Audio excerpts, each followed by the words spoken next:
Welcome to our deep dive into the world of sleep. We've got a whole stack of medical texts and research papers here, and I'm so excited to kind of dig into all the amazing facts about sleep. You know, what's interesting is for years, scientists looked for like one single reason, why we sleep, like what's the big purpose. Right.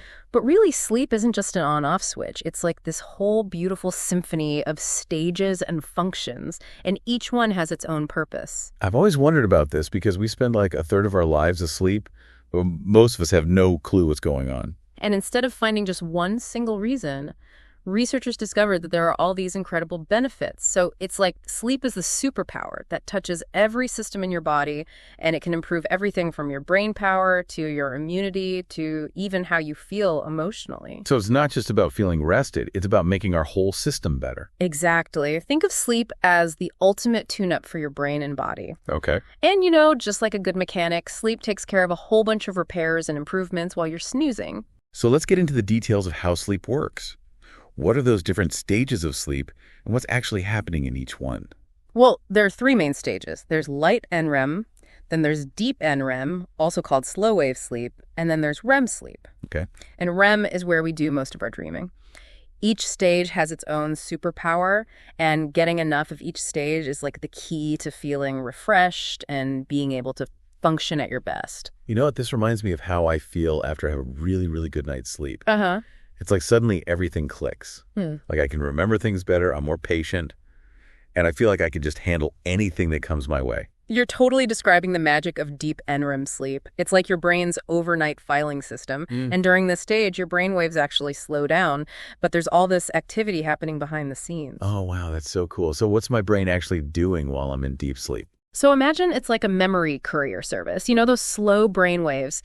They act like a long-wave radio signal, very carefully transferring memories from your short-term storage, which is called the hippocampus, to that long-term vault, which is called the cortex. Wow. This process is super important because it frees up space in your short-term memory, so there's room for new learning the next day. Okay. But here's the thing, if you don't get enough sleep, this transfer gets all messed up and your memory takes a hit. It's like trying to put more files into an already full filing cabinet. Yeah. Things just get messy and disorganized. Oh, I've totally had that. Like when I don't get enough sleep, I just have that brain fog. Yeah.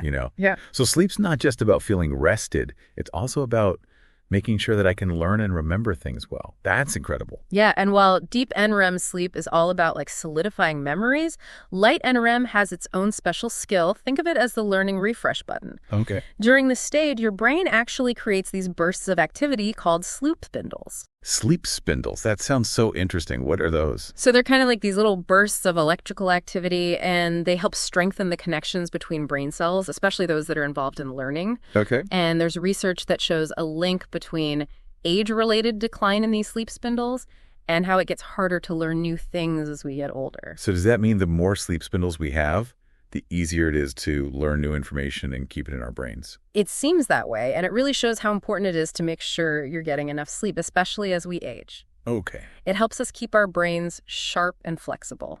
So we've got deep NREM for memory and light NREM for learning. What about REM sleep? That's where we dream, but what else is going on? This is where things get super interesting. So REM sleep is where all those bizarre and emotional stories of our dreams happen. But it's also a time when our brains process and kind of regulate our emotions. Oh, so even though dreams can be so wild and strange, the actual act of dreaming has a purpose. Exactly. During REM sleep, your brain releases less noradrenaline, which is a stress hormone. This really helps take the edge off the things you experience during the day and allows your brain to kind of process them in a calmer way. It's like having overnight therapy for our brains. Yeah. I've noticed that if I have a stressful day and then I get a good night's sleep, I don't feel as emotionally worked up about it. Could that be because of REM sleep? That's a really great observation, and yeah, it's very likely connected to REM sleep's role in emotional processing. And there's this theory called overnight therapy. It suggests that REM sleep helps us work through and soothe those painful memories, and you wake up feeling a bit more balanced. That makes a lot of sense. So is this also why some people with PTSD experience nightmares? Yeah. Because they're not getting that emotional recalibration during REM sleep. That's a really insightful connection. Disrupted REM sleep, especially not getting that dip in noradrenaline, has been linked to PTSD and even other anxiety disorders.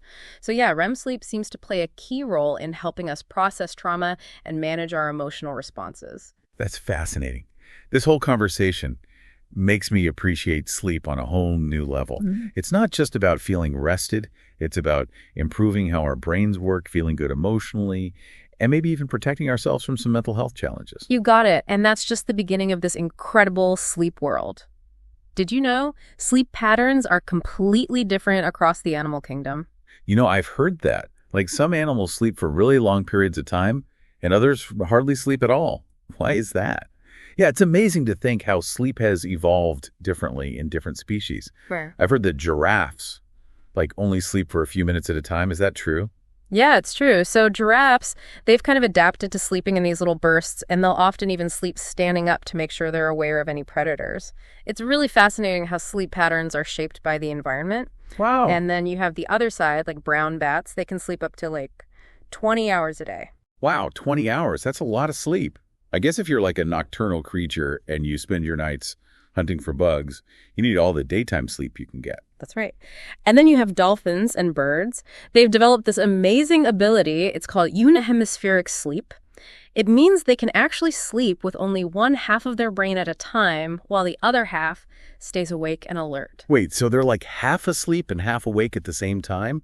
That's incredible. What's the benefit of that? Well, it's an amazing adaptation for them. It helps them stay vigilant for predators. It helps them keep swimming. And they can even keep one eye open to look out for any danger.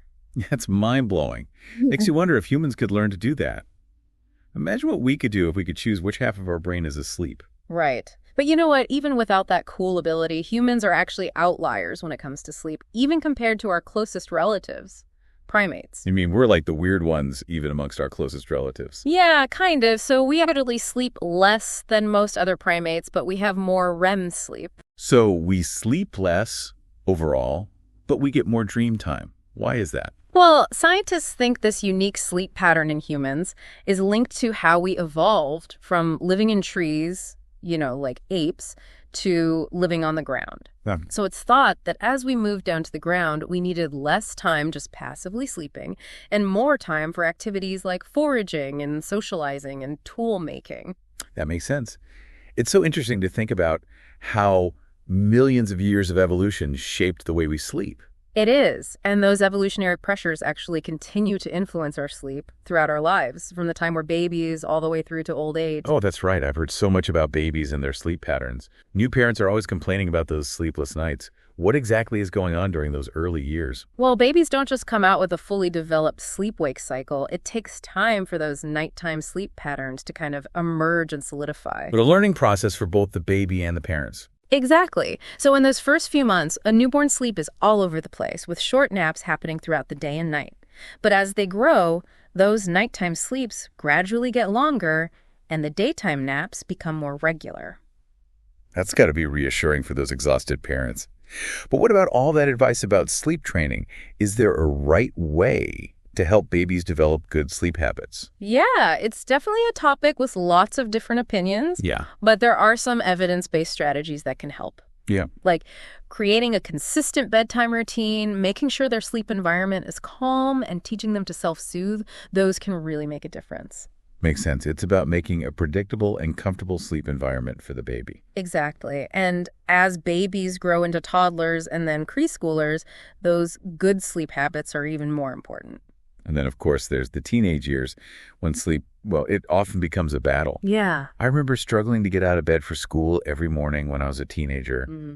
I felt like my body was programmed to stay up late and sleep in no matter what. You're not alone in that.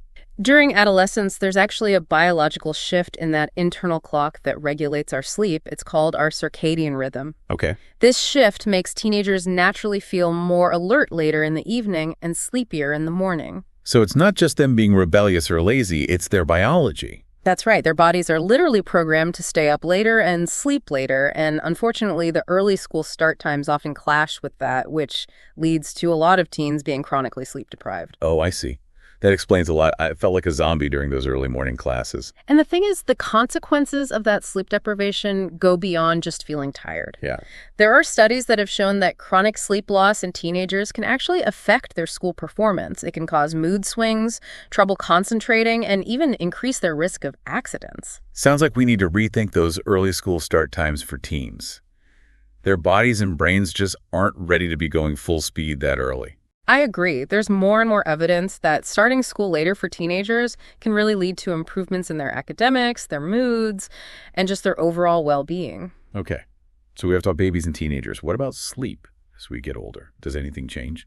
Yes. So as we age, both the amount and the quality of sleep we get tends to decline. Oh. So we see a decrease in slow wave sleep, which is that deep restorative sleep that's so good for memory. And our melatonin production also drops, which makes it harder to fall asleep and stay asleep. So maybe those senior citizen discounts should include an extra hour of sleep.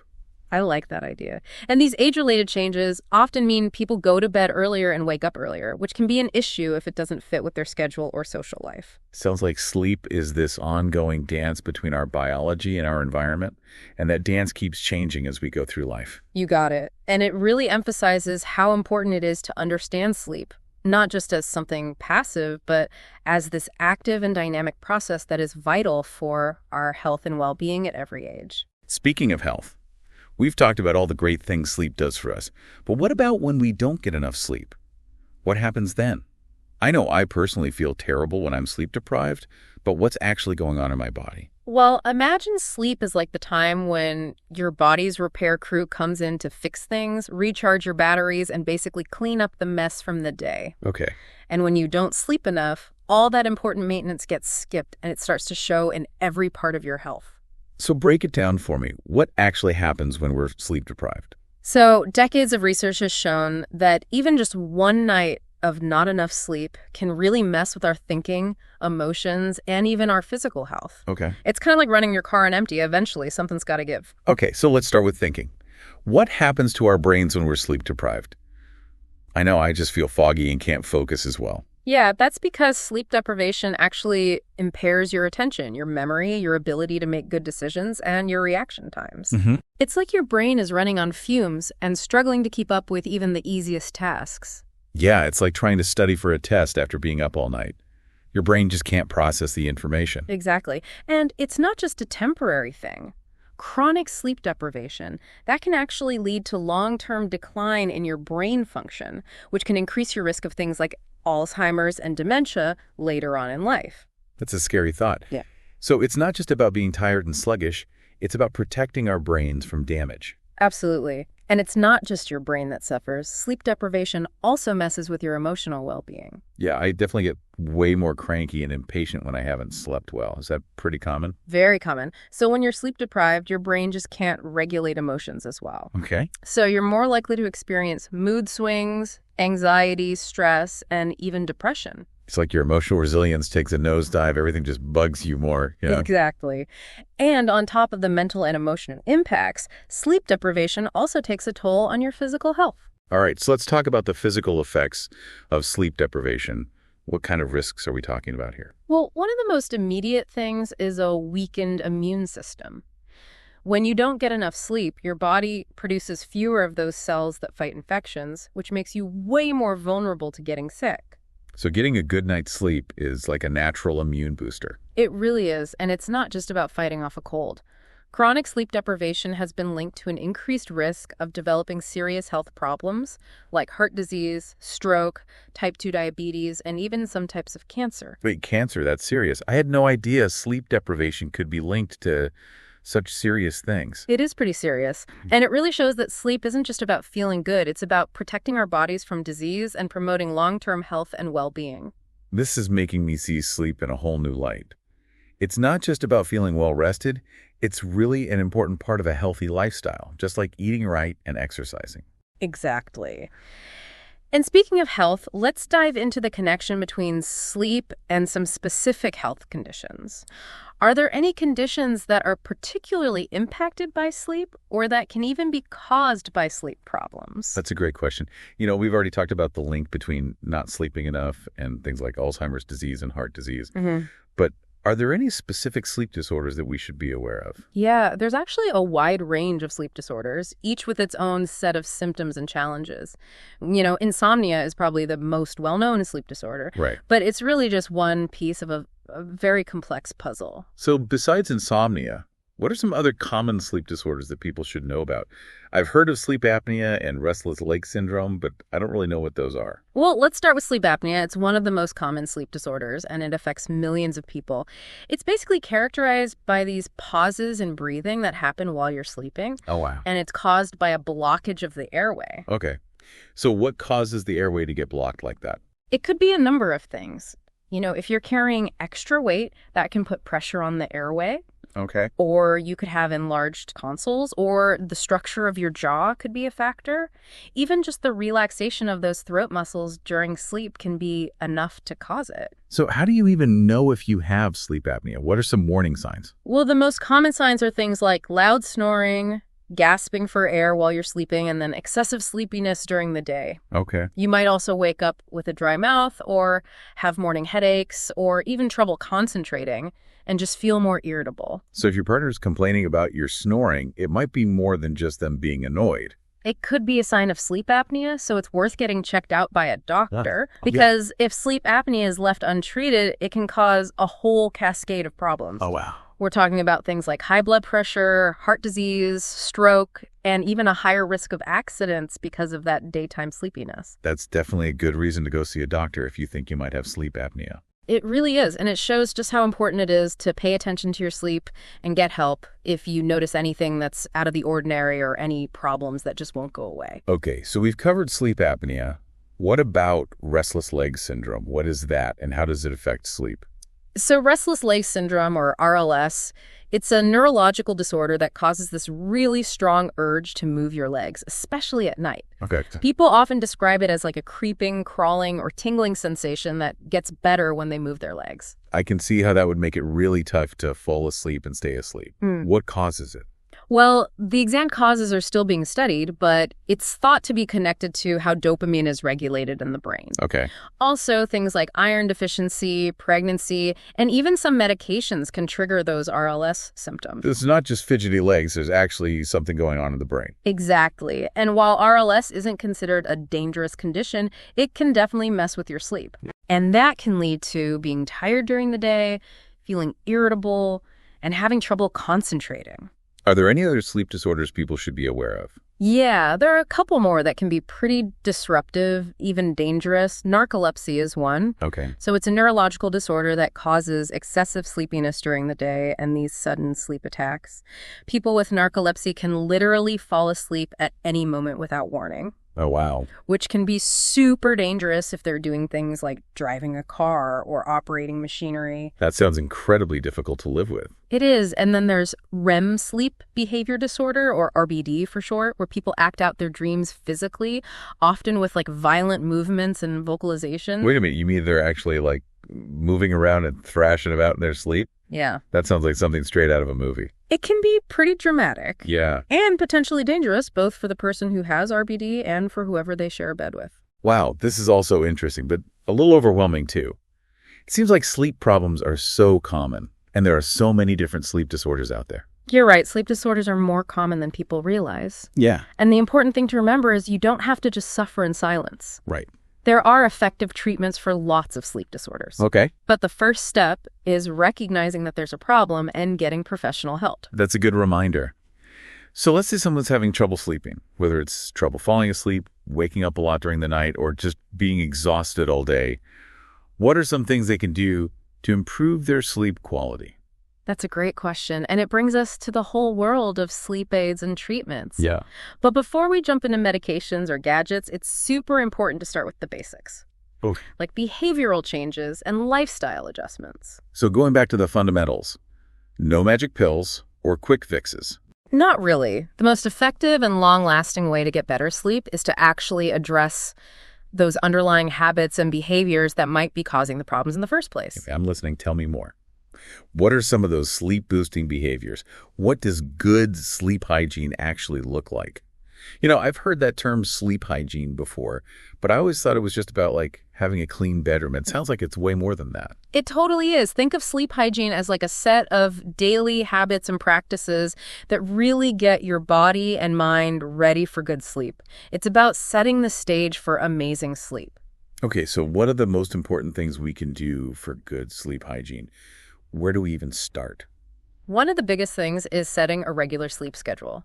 That means trying to go to bed and wake up around the same time every day, even on the weekends. That's tough. I love sleeping in on weekends, catching up on sleep. Yeah. Why is it so important to be consistent? It's all about syncing up with your body's internal clock, which is called your circadian rhythm. When you keep a consistent sleep schedule, you're basically reinforcing those natural sleep patterns, and that makes it easier for your body to fall asleep and wake up feeling great. So even though sleeping in on Saturday feels awesome, I'm actually messing with my body's rhythm. Yeah, kind of. Think of it like jet lag. Okay. When you travel across time zones, your body clock gets confused and it needs time to get back on track. Same thing happens when you change up your sleep schedule, even if it's just for the weekend. That's a good way to think about it. Okay, so consistency is key. What else can we do for good sleep hygiene? Having a relaxing bedtime routine is another big one. This means like taking an hour or two before bed to unwind and do calming things, taking a warm bath, reading a book, listening to relaxing music, or even trying relaxation techniques like deep breathing or meditation. So it's all about creating a separation between like the craziness of the day and the peacefulness of bedtime, sending a signal to my brain and body that it's time to switch into sleep mode. Exactly. Another super important part of sleep hygiene is your sleep environment. So now we're talking about the bedroom itself. What are some tips for making the bedroom a sleep sanctuary? The first thing, make sure your bedroom is dark, quiet, and cool. Darkness is important because it helps your body produce melatonin, which is that hormone that regulates sleep. Right. Quiet minimizes those distractions and interruptions that can keep you awake. Yeah. And a cool room temperature actually helps your body temperature drop, which is a natural part of falling asleep. That makes sense. I definitely sleep better when my room is cool. Oh. What about other things in the bedroom? Yeah, so think about your bed and your pillows. Okay. A comfy mattress and pillows that give you support can make all the difference when it comes to getting a good night's sleep. I've definitely had nights where I tossed and turned all night because my mattress was uncomfortable. Yeah. So what about screen time before bed? I've heard that can affect sleep. Is that true? It definitely can. That blue light that comes from electronics like phones and tablets and computers, that actually suppresses your melatonin production. Oh. And that makes it harder to fall asleep. So it's best to avoid screen time for at least an hour or two before bed. So no more late night scrolling through social media or checking emails in bed. It's a good rule of thumb. It's also a good idea to be mindful of what you eat and drink before bed. Right. I've heard you shouldn't have a big meal right before going to sleep. Yeah, eating a large meal right before bed can make it harder to sleep because your body's busy digesting. Okay. It's better to finish dinner a few hours before you plan to go to bed. What about caffeine and alcohol? I know caffeine keeps you awake, but I thought alcohol made you sleepy. Oh, that's a common misconception. Okay. While alcohol might make you feel drowsy at first, it actually messes with your sleep later on, and it prevents you from getting to those deeper, more restorative stages of sleep. So that nightcap could actually be making things worse. It could be. And if you keep using alcohol as a sleep aid, it can actually make you dependent and make your sleep problems even worse over time. That's not good. This is all super helpful. It's amazing how many things we could do to improve our sleep without even thinking about medication. It really is. But sometimes lifestyle changes just aren't enough, and people might need a little more help. Yeah, that's true. What about those over-the-counter sleep aids I see advertised everywhere? Do those actually work, or are they just a quick fix that doesn't really address the underlying problem? Most over-the-counter sleep aids have antihistamines in them, and those can make you drowsy. But they aren't specifically designed for sleep, and they can have some not-so-great side effects, like making you tired the next day and giving you a dry mouth. And I've also heard that using them for a long time can make your sleep problems even worse. Is that true? Yeah, that's something to be aware of. Your body can get used to these medications over time. Okay. And then you might find yourself needing to take more and more to get the same effect.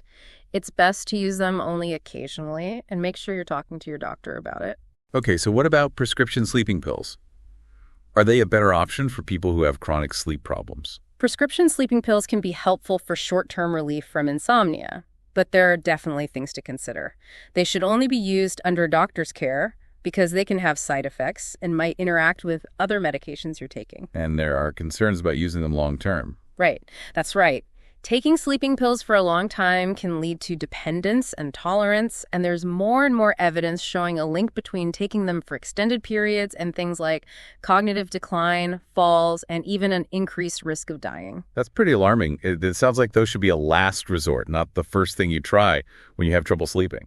I definitely agree. It's super important to try all the other options first, like lifestyle changes, cognitive behavioral therapy for insomnia, that's CBTI, and other things that don't involve medication. Speaking of other options, what about all those new technologies I keep hearing about, like sleep trackers and smart home lighting systems?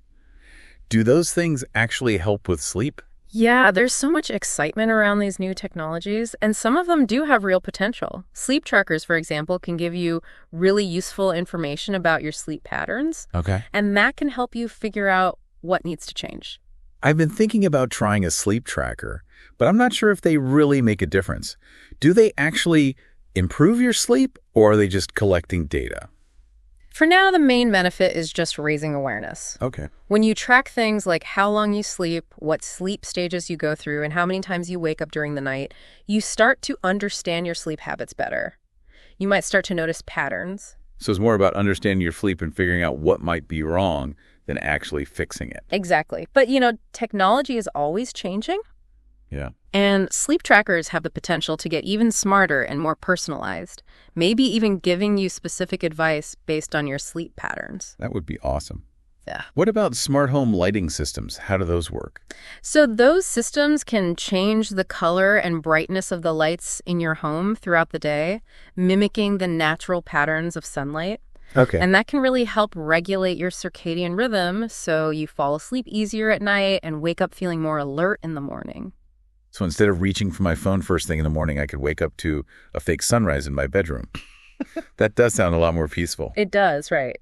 And then in the evening, these systems can slowly dim the lights, telling your brain it's time to start winding down for sleep. So it's like having your own personal sunset every night. That's so cool. Are there any other cool sleep tech things coming out soon? There's actually some really interesting research happening with non-invasive brain stimulation. Okay. So basically, they use these gentle electrical or magnetic pulses to stimulate specific parts of the brain that control sleep. Non-invasive brain stimulation? That sounds like science fiction. Is it safe? The early research suggests it is safe, and it can be effective in treating insomnia and making sleep quality better. Okay. But we definitely need more research to be sure about the long-term benefits and how to use it best for different sleep disorders. Well, it sounds like there's a lot to be excited about in the world of sleep medicine. There is, and all of this research and new technology really shows that we're finally understanding how crucial sleep is for our overall health and well-being. This has been an awesome deep dive into the world of sleep. I've learned so much, and I bet our listeners have too. What's been the most surprising thing you've learned? That's a great question. Yeah. For me, it's just how much sleep affects us. I knew it was important, but I had no idea just how deeply connected it is to every part of our physical and mental health. It's not just about feeling rested. It's about our brains working at their best, managing our emotions, having a strong immune system, and even protecting ourselves from all kinds of diseases. Yeah, and we've learned it's not just about how much sleep we get, but the different stages of sleep and the quality of that sleep. Right. From deep and REM sleep, which helps solidify our memories, to REM sleep that helps us process emotions, it's like an orchestra. Yeah. And each instrument needs to be playing in harmony for us to get all the amazing benefits that sleep offers. Absolutely. And like we talked about, there are so many things we can do to make our sleep better, starting with those simple but powerful changes to our daily lives. Okay. If we prioritize sleep hygiene, make good choices about our sleep environment, and reach out for help when we need it, we can really transform our sleep. And that can completely change our health and how we feel. So for all our listeners out there, what's the one thing you want them to remember from our deep dive into sleep? Make sleep a priority. Treat it just as important as eating healthy, exercising, and your relationships. It makes that much of a difference. That's fantastic advice.